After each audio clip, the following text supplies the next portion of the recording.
Assalamualaikum warahmatullahi wabarakatuh. Nahmaduka Allahumma kama amartana an nahmad wa nusalli wa nusallimu ala sayyidina Muhammadin wa ala alihi wa ashabihi wa tabi'in wa tabi'ihim bi ihsanin ila yaumi liqa'illahis samad. Amma ba'du. Pemirsa Baitul Jannah TV yang insyaallah dimuliakan Allah Subhanahu wa taala. Alhamdulillahirabbil alamin. Kita haturkan rasa syukur pada Allah Subhanahu wa taala atas segala nikmat yang telah Allah berikan kepada kita.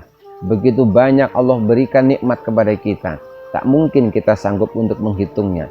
Setiap detik, setiap menit, semua makhluk Allah tidak pernah lepas dari nikmat Allah Subhanahu wa taala. Mudah-mudahan semua nikmat-nikmat itu kita gunakan dengan sebaik-baiknya untuk beribadah kepadanya. Salat dan salam kita haturkan pada junjungan kita Nabiullah Nabi Agung Muhammad sallallahu alaihi wasallam yang telah mengeluarkan umat manusia minadz dzulumatil juhli wal kufri ila nuril huda wal iman wal islam. Dikeluarkan umat manusia dari satu zaman yang gelap gulita, zaman jahiliyah, dibawa oleh Rasulullah sallallahu alaihi wasallam menuju ke satu zaman yang penuh dengan hidayah Allah Subhanahu wa taala. Pemirsa Baitul Jannah TV yang dimuliakan Allah, alhamdulillahirabbil alamin, kita kembali bisa melanjutkan kajian kita, kajian kitab Arba'in Nawawi. Pada kesempatan kali ini kita sampai pada hadis yang ke-25. Al-hadisul khamis wal isrun. Bismillahirrahmanirrahim. An Abi Dzarrin qala, inna nasan min ashabi Rasulillah qalu lin nabi dhahaba alud-dusuri bil ujuri. Dari Abu Dzar berkata, inna nasan min ashabi Rasulillah, sesungguhnya ada sekelompok manusia, ada sekelompok sahabat Rasulullah SAW, qalu lin nabi, mereka berkata kepada Rasulullah SAW. Sekelompok sahabat ini berkata kepada Rasul seakan-akan mereka mengeluh kepada Rasul. Kata mereka, dhahaba ahlud dusuri bil ujuri. Orang-orang kaya itu selalu unggul, selalu menang dalam hal pahala. Mereka berkata, yusalluna kama nusolli. Rasul, mereka orang-orang kaya itu sholat kama nusolli, sebagaimana kami juga sholat. Wa yasumuna kama nasumu. Dan mereka orang-orang kaya itu berpuasa sebagaimana kami juga berpuasa. Wa yatasaddaquna bi fuduli amwalihim, dan mereka orang-orang kaya itu bisa bersedekah dengan kelebihan harta yang mereka miliki. Para sahabat ini seakan-akan mengeluh kepada Rasul karena mereka merasa tidak memiliki harta yang banyak sebagaimana orang-orang kaya, sehingga mereka merasa kalah ibadahnya dengan orang-orang kaya. Di mana orang-orang kaya itu selain mereka bisa beribadah sebagaimana umumnya, mereka punya kelebihan bahwa mereka bisa beribadah dari segi harta karena mereka memiliki kelebihan harta. Kemudian Rasul menghibur sahabat-sahabat ini dengan bersabda, qala awalaysa qad ja'alallahu lakum ma tasaddaquna bih. Tidaklah Allah juga telah menjadikan untuk kamu sekalian segala sesuatu yang itu juga bisa kalian gunakan sebagai sedekah.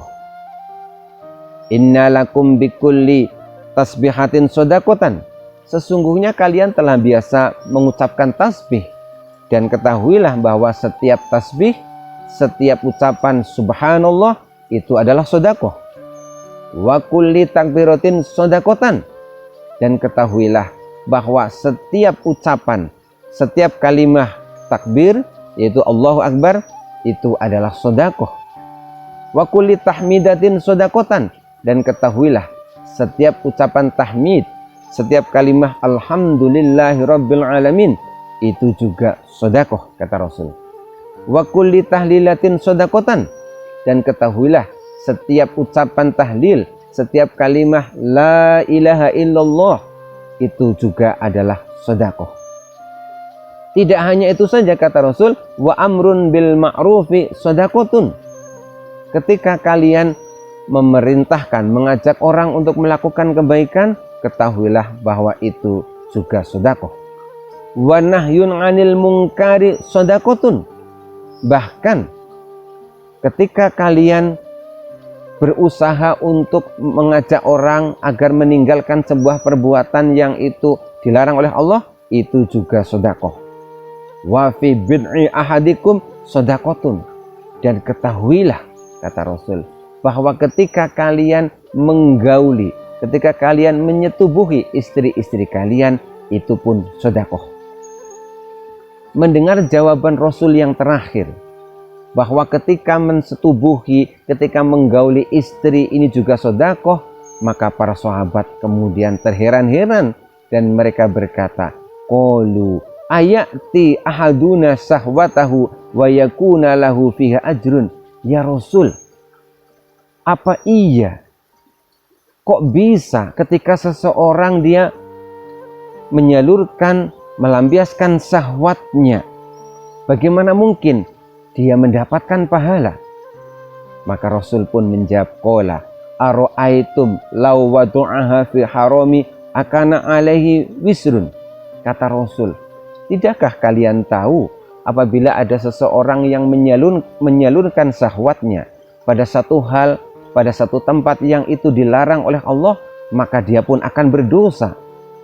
Fakada idza wadu'a fil halal kana lahu ajrun. Maka kata Rasul, maka ketika orang menyalurkan syahwatnya, menyalurkan nafsunya pada sesuatu yang halal, maka itu pun akan mendapatkan pahala, itu pun akan mendapatkan ganjaran dari Allah Subhanahu wa taala. Pemirsa Baitul Jannah TV yang dimuliakan Allah Subhanahu wa taala, Rasul memberikan kita satu kabar yang sangat menggembirakan, bahwa ternyata yang namanya sedekah itu banyak sekali pilihannya. Banyak hal yang itu bisa bernilai sedekah. Tidak selamanya sedekah itu harus dalam wujud harta. Kita bertasbih mengucapkan subhanallah, kita bertahmid mengucapkan alhamdulillahirabbil alamin, kita bertakbir mengucapkan Allahu akbar, kemudian kita bertahlil mengucapkan la ilaha illallah. Ternyata itu semuanya adalah termasuk juga sedekah. Kemudian juga termasuk sedekah adalah amar ma'ruf nahi mungkar. Ketika kita mengajak orang untuk melakukan kebaikan, kita mengajak orang agar orang tersebut meninggalkan sebuah keburukan, maka itu juga termasuk sedekah. Bahkan bagi para suami, bagi para bapak-bapak, bagi para suami, ketika para suami ini menyalurkan syahwatnya, menyalurkan nafsunya kepada para istrinya dengan menyetubuhi mereka, dengan menggauli mereka, maka ternyata itu adalah sedekah yang semua itu telah disiapkan pahala oleh Allah Subhanahu wa taala.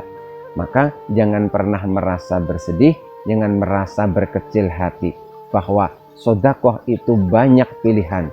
Dimanapun tempatnya, dalam keadaan apapun kondisinya, kita bisa senantiasa bersedekah. Kita bisa senantiasa mendulang pahala dari Allah Subhanahu wa taala. Mudah-mudahan dengan hadis ini kita menjadi lebih termotivasi, lebih bersemangat lagi, bahwa sebenarnya untuk kita mendapatkan pahala dari Allah Subhanahu wa taala, untuk kita meniti jalan kita ke surga, sebenarnya semua itu telah dimudahkan oleh Allah Subhanahu wa taala. Mudah-mudahan kajian kita kali ini bermanfaat. Mudah-mudahan Allah senantiasa menjaga keimanan dan ketakwaan kita, sehingga hidup kita selalu berada di dalam naungan ridho Allah Subhanahu wa taala. Insya Allah kita akan lanjutkan kembali pada hadis-hadis yang lain.